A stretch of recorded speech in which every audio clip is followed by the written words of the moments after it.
আসসালামু আলাইকুম প্রিয় চাকরি প্রার্থী ভাই বোনেরা, আজকে আমরা আলোচনা করব ত্রিশাল পৌরসভা কার্যালয়ে একটা নিয়োগ বিজ্ঞপ্তি প্রকাশ করেছে। সেটা কিন্তু পুনঃনিয়োগ বিজ্ঞপ্তি। আমরা সেই পুনঃনিয়োগ বিজ্ঞপ্তি নিয়ে আজকে বিস্তারিতভাবে আলোচনা করার চেষ্টা করব। আপনারা ধৈর্য সহকারে সম্পূর্ণ ভিডিও দেখবেন, কারণ সম্পূর্ণ ভিডিও না দেখলে কিন্তু আপনারা কিছু বুঝতে পারবেন না। তো দেখেন বিজ্ঞপ্তি তারা কি উল্লেখ করছে।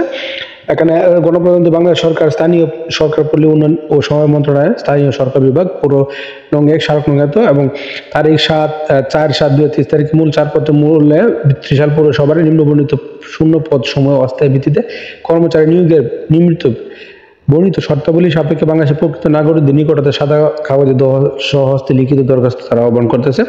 এখানে পদ সংখ্যা 11টি। প্রথম নাম্বার যে পদ নিম্ন মান সহকারী কাম কম্পিউটার মুদ্রা করিক 16তম গ্রেডে একজন লোক বয়স 18 থেকে 32 বছর, অর্থাৎ সকল পদের কিন্তু বয়স 18 থেকে 32 বছর পর্যন্ত, এবং উচ্চ মাধ্যমিক সার্টিফিকেট পরীক্ষা উত্তীর্ণ হতে হবে এবং কম্পিউটারে বাংলায় 30 শব্দ, ইংরেজিতে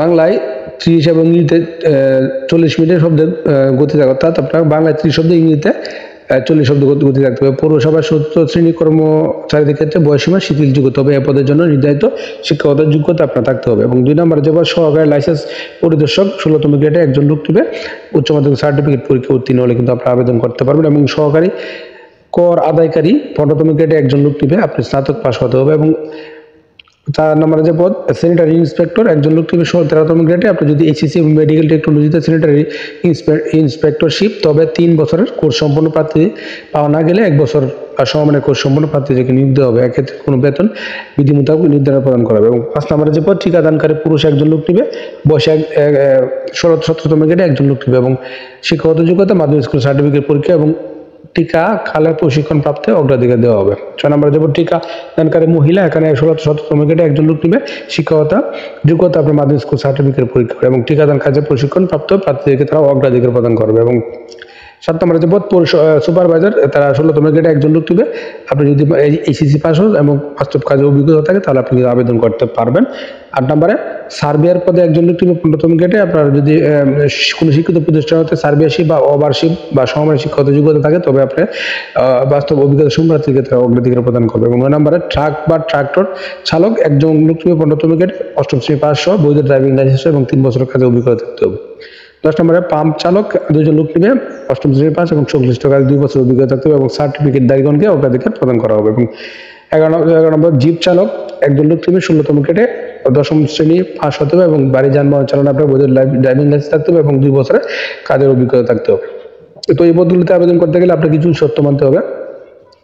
প্রার্থীকে অবশ্যই বাংলাদেশের নাগরিক হতে হবে এবং দরখাস্তে প্রার্থীর পূর্ণ নাম, পিতার নাম, মাতার নাম, স্থায়ী ঠিকানা, বর্তমান ঠিকানা, জাতীয়তা, ধর্ম, জন্ম তারিখ, বয়স, শিক্ষাগত যোগ্যতা, অভিজ্ঞতা ইত্যাদি উল্লেখ করতে হবে। এবং দরখাস্তের সাথে প্রার্থীর শিক্ষাগত যোগ্যতার মূল সার্টিফিকেটের সত্যায়িত ফটোকপি এবং প্রশাসন চেয়ারম্যান বা পৌরসভা ইউনিয়ন পরিষদ কর্তৃক নাগরিকত্ব এবং প্রথম শ্রেণীর গেজেটের কর্মকর্তা কর্তৃক চারিত্রিক সনদপত্র মূল কপি এবং সদ্য তোলা 3 কপি পাসপোর্ট সাইজের ছবি এবং প্রশাসক ত্রিশাল পৌরসভা অনুকূলে 500 টাকার পোস্টাল অর্ডার বা পে অর্ডার বা ব্যাংক ড্রাফট অপেরার যোগ্য আপনাকে সংযুক্ত করতে হবে। এবং অফিস চলাকালীন সময় আগামী 15 ডিসেম্বর 2024 তারিখের মধ্যে প্রশাসক ত্রিশাল পৌরসভা বরাবর আবেদনপত্র সরাসরি বা ডাকযোগে পৌঁছাতে হবে। এবং প্রার্থী বয়স 30/6/2023 তারিখে 2023 সালে আপনার 18 থেকে 32 বছর হতে হবে। এবং জনপ্রশাসন মন্ত্রণালয় বিধি 1 শাখা 22/9/2022 তারিখে 2022 সালে আপনাকে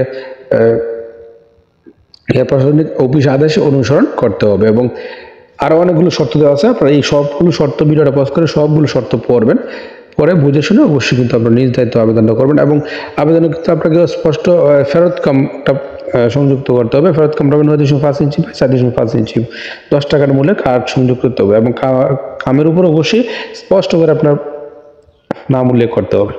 তো আশা করি বিষয়টা বুঝতে পারছেন। আপনারা প্রথমে এই নিয়োগটা সম্পর্কে ভালোভাবে খোঁজ করবেন, নিয়ে সত্যমিতা যাচাই করে তারপরে কিন্তু নিজ দায়িত্বে আবেদনটা করবেন। আর প্রতিদিন আপনি চাকরির খবর পেতে অবশ্যই চ্যানেল ও পেজটা ভিজিট করে আসতে পারেন। ধন্যবাদ সবাইকে।